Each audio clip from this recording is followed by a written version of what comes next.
Very good evening for everyone.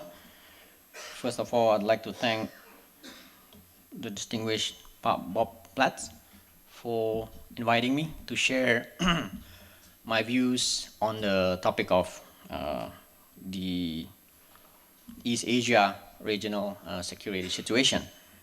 And before I start, I'd like to ask for you my apologies for two things. Number one, for coming late. I was at an event in the Block M area, finished at 6:45, but then I realized that my car has an odd number. Today is for the today is for the event number, so my car could not enter the Sudirman Tamrin, so I have to switch to other mode of transportation, and then that's where the problem comes. Second apology that I'd like to ask is for not having a nice slide presentation. And this is the irony, because it seems that I'm one among the youngest person in this room. And as you know, according to our Bureau of Statistics, 60% of the Indonesian population is now under 40 years old. And they are computer savvy, very well-versed with all the computer equipment, and then it should be easy for me to put up a slides, but I did not. I'm sorry about that. Now,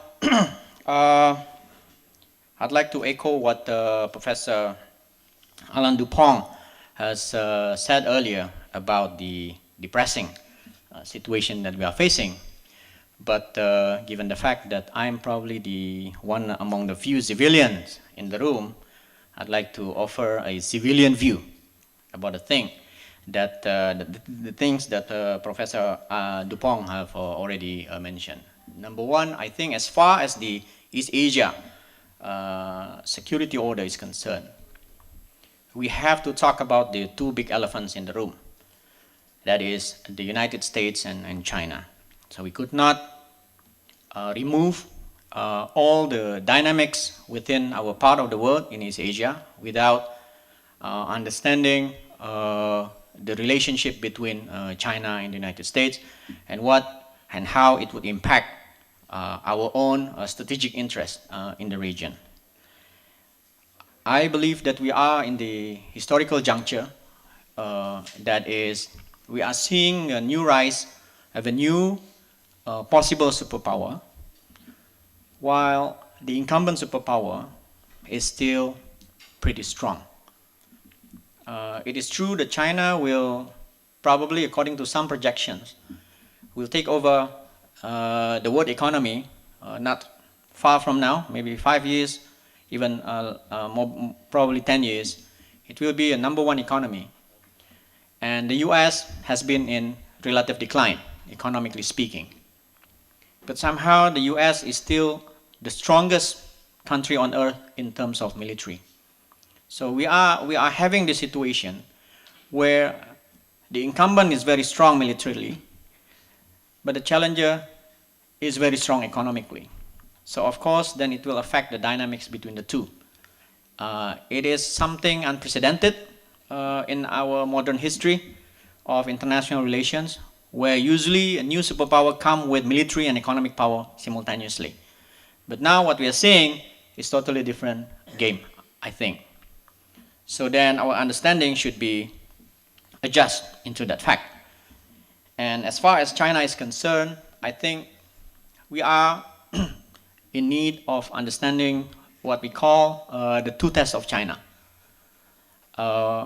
Whether China will become a benign superpower or major power in the region, if you like, or will it be a belligerent power?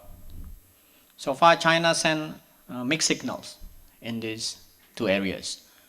In South China Sea, as mentioned by Professor Alan Dupont earlier, China sent an assertive signal that it is willing to change the status quo through the creation of these islands and so on, that change also the claim over sovereignty that overlaps with some of the ASEAN countries. But on the other hand, China, as a major economic power, Now it's the center of economic growth globally. While the other parts of the world are in decline, China is the engine of economic growth and provides development assistance, which is needed by many countries in the neighboring areas and even far beyond China's border, in Africa, in Latin America, and so on and so forth. So it sends, in that sense, a signal that it wants to be a benign hegemon. So international relations scholars have long been talking about this theory of hegemonic stability. If you have one superpower, then you are likely to have a stability globally, because this superpower should be able to provide public goods in terms of security. And that, I think, what the United States has been doing in the past 70 years after the World War II ended. But now, with the US is in retreat, you see all these flashpoints emerge. In the Middle East, China benefits from the fact that the US is withdrawn from Southeast Asia. And then I think North Korea sees the possibility as well of this confusion in the global international politics, and so on and so forth. While the United States become more inward-looking, in the sense that what we have now, the presidency of President Trump. So what I'm trying to say is that the global strategic environment is filled with uncertainty. And then we are going back to the traditional notions of international relations, that is the self-help international strategic environment. All countries have to depend on themselves in dealing with many challenges. Number two, because of this uncertainty, I think we are also in a very difficult situation that all kinds of security challenges, be they the traditional security challenges and non-traditional security challenges, are occurring at one time, and we have to face them simultaneously. We are speaking of the nuclear threat from North Korea, yet we have problems in Rohingya, which is kind of a domestic internal conflict that spill over beyond the borders of Myanmar. And we have the Marawi problem, and at the same time we also have the very old overlapping claims of borders in South China Sea, along the borders of India and China, and so on and so forth. So then the challenge to those who are in the business of strategic thinking, in the military, in think tanks, I think are now much more difficult than before, because these challenges occur at the same time. That's the framework of the global order that we are dealing with now. Now, let me share some views on China. I think China has a mixed success so far in our part of the world, Southeast Asia, as well as in Asia. So far, I think China has been successful in preventing others from adopting hostile anti-China attitude, so to speak, through many initiatives. The creation of AIIB, for example, and the initiative of Belt and Road Initiative, which is very attractive to many countries, although, as we know, more are on the pledge rather than on the realization. But it's still, China has been able to provide its own frame of international relations through this charm offensive diplomacy, so to speak. Number two, I think China has been successful in attaining support and momentum. Its preferred visions of East Asian regional cooperation and regional trade liberalization. With the US is withdrawing, the killing of TPP, for example, now it creates a space for China to even show more leadership. The initiative of, for example, the RCEP, Regional Cooperation and Economic Partnership, It is actually the initiative of ASEAN countries. But now it needs China as the engine for trade liberalization platform, replacing the TPP that the US had created but then killed by President Donald Trump. Because I think the East Asia region needs to maintain the momentum of economic growth, and that RCEP become very attractive. Indonesia and ASEAN actually were the proponents of the RCEP, but now with the US is withdrawing, China can show some acts of leadership in terms of pursuing globalization and free trade that is needed by every country in East Asia to keep the momentum of economic growth. And this is, I think, very interesting because now we are, the world has been turned upside down.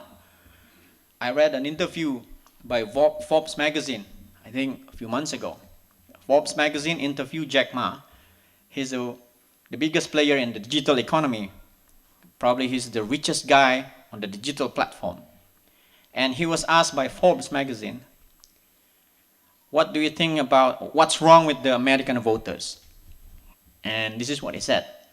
He said, the Americans do not understand the benefit of globalization. 20 years ago, it was the Americans who preached for globalization and free trade. China opposed, if you remember, 20 years ago, even 10 years ago. But now, the Chinese said, Americans do not understand the benefit of globalization. So the world has been turned upside down. And what President Trump said last week, a few days ago, when he met Xi Jinping, also I think very interesting, that he said he would not blame for China to take benefit of the US because every country has the right to benefit from each other, right? And this is, I think, very smart on his part because it reinforced his view domestically about making America first. But the way he said it, it's very interesting. In a way, he's saying that China is now taking the lead over the United States on this particular issue. But somehow China has been less successful in shaping the regional security order. And in particular, I think because the US remained very strong militarily.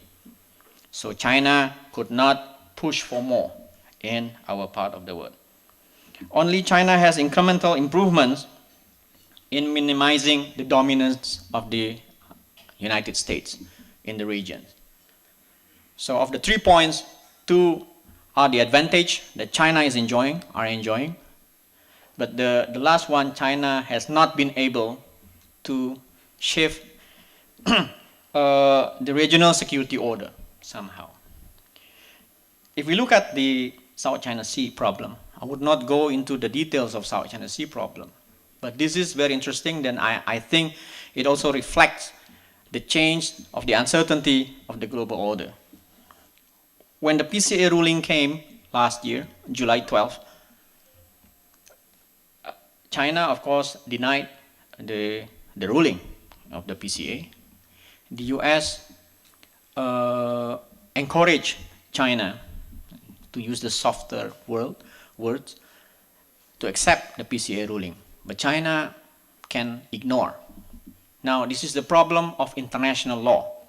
There is no how to enforce mechanism in our international law. But secondly, also very interesting, the US is not part of the UN Convention of the Law of the Sea.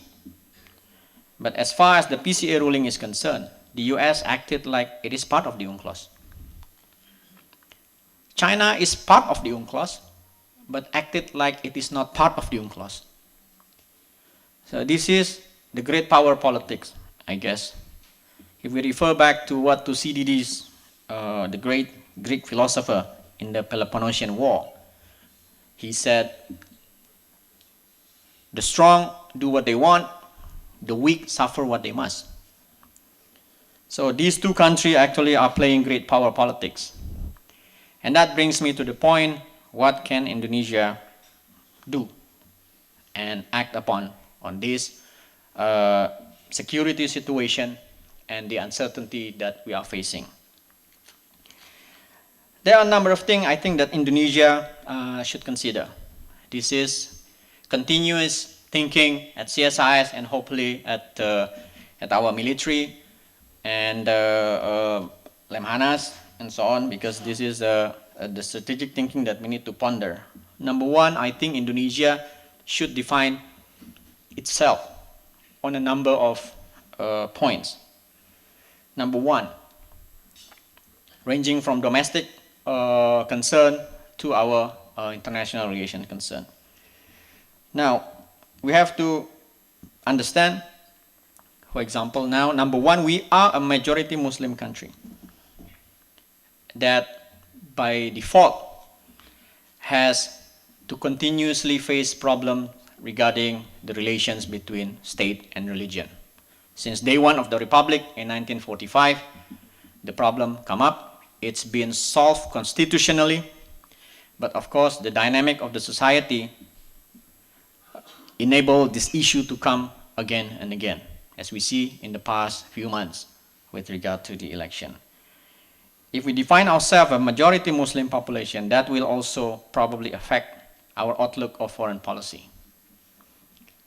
Secondly, I think we also have to define ourselves the size of our power. Are we a middle power, or are we big power? Are we an emerging power?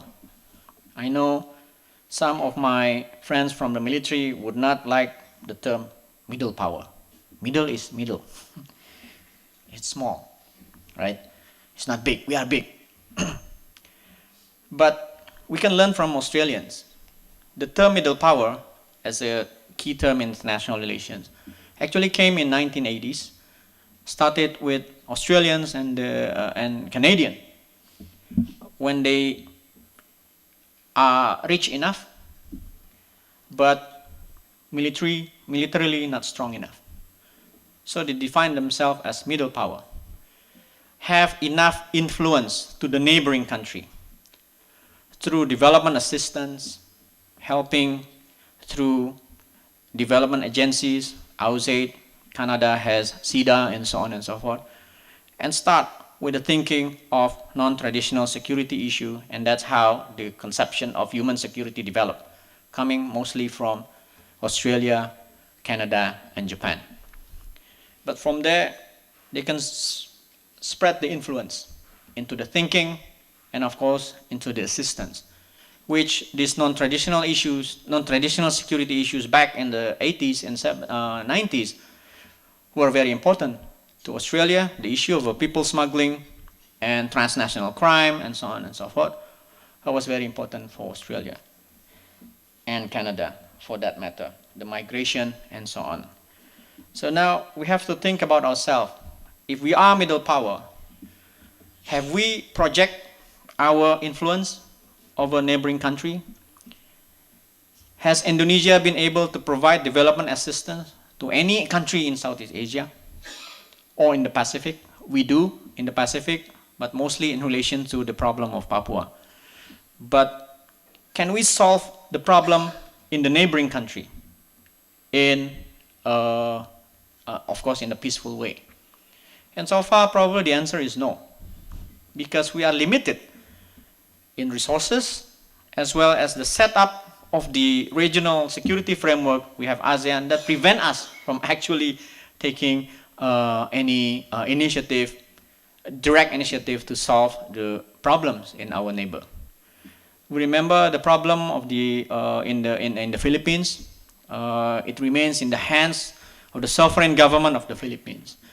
Now with the Rohingya, Indonesia has been trying very hard to bridge the government of Myanmar and the international community to provide humanitarian assistance, and that has already been very difficult. Number three, in terms of how we define ourselves, the way I look at Southeast Asia, and it relates to China. Southeast Asia, in my opinion, can be divided into two views that is the mainland Southeast Asia and the maritime Southeast Asia. We are on the part of the maritime Southeast Asia with the Philippines and Indonesia, probably Singapore to some extent. And the mainland Southeast Asia, the rest, about 8 countries, now are very close to China, because China provides all this assistance, development of infrastructure, interconnectivities, and so on and so forth. So the way I say it, if we want to maintain our relevance, political relevance in ASEAN, we have to engage China in terms of this connectivity and infrastructure projects that China is having. Not only for the economic benefit of Indonesia, but if we are not engaged, then all activities of ASEAN would occur in the mainland Southeast Asia. Indonesia will be left behind. And in that sense, we are losing our leadership in Southeast Asia. So that's why, in my opinion, I think we have to smartly engage with China as far as this Belt and Road Initiative is concerned, as well as all the AIIB initiative is concerned. Of course, we have strategic interest on South China Sea and so on, but that's what the challenge is, to have a solid China policy. I think none of the countries in Southeast Asia really have a solid China policy that would guide them in dealing with China. Even Australia, I think. Government change, then you see some difference in Australia's policy on China. Lastly, I think regarding the first identity of Indonesia, Rohingya, and I'm glad that I can share the view here in front of mostly military personnel, distinguished military personnel of TNI. Rohingya, I think, provide a test for Indonesia as well. What happened in Rohingya is a minority group has been persecuted by majority. Happen to be the minority are Muslim, the majority are Buddhist. When the Rohingyas reach our shore in Aceh and other parts of Indonesia, there was this chorus of urging the government to accept them as fellow Muslims. And then I think that is a good gesture from us to help the suffering Rohingyas.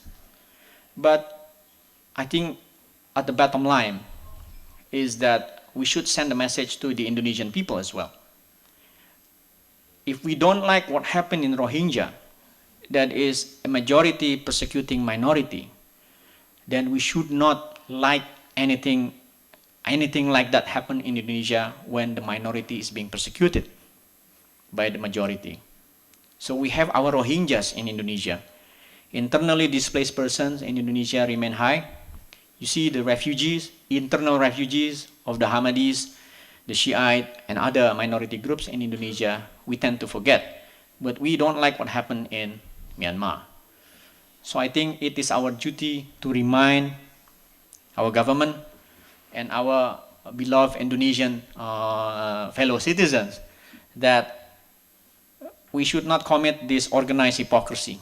That's what the term Stephen Krasner, the international relation expert, when he talked about sovereignty and then conflicts, internal conflicts, that people around the world tend to be very critical towards what happened beyond their borders, but when it happens within their borders, they would turn a blind eye.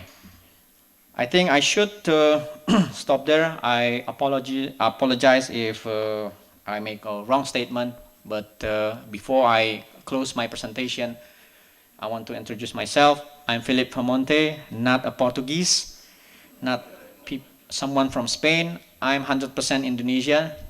My parents from West Sumatra, saya orang Padang.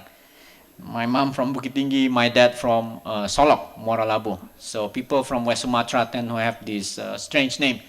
And I sometimes suffered and I sometimes benefit from this very strange name. Thank you very much.